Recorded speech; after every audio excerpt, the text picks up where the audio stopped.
For my citizen science project, I decided to make a compost bin.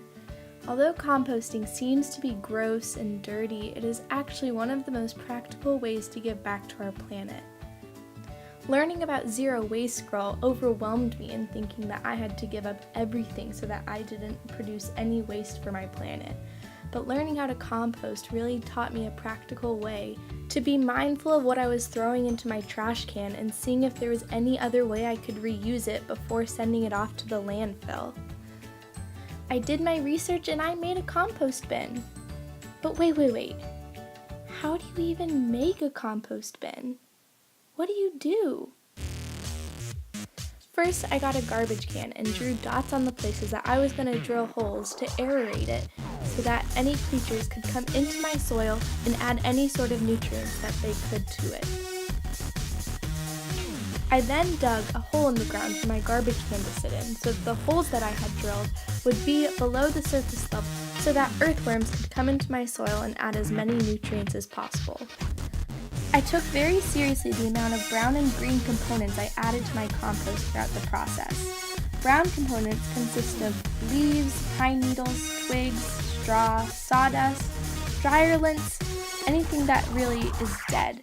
Greens consisted of grass clippings, coffee grounds, vegetables and fruits, trimmings from any type of flour, eggshells, animal manure, seaweed. Most of my research showed that I should have a 3 brown to 1 green every time I replenished my compost, and I tried to stay very true to that every time I added to my bin. I had a container in my garbage can to keep track of all of my greens that I collected during the day. One is coffee grounds that I collected every morning after a pot of coffee was brewed.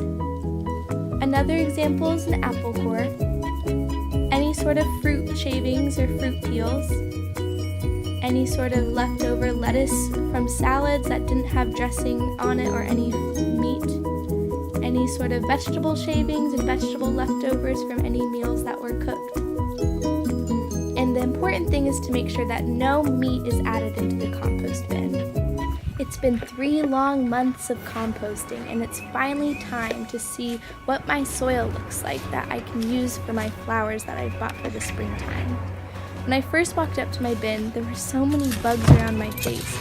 I took the lid off of my garbage can the night before I got my soil because I knew it was going to rain and I wanted to make sure that my soil was as moist as possible for my new plants. As I got my soil for my bin, something I noticed was all of the earthworms that were in my soil.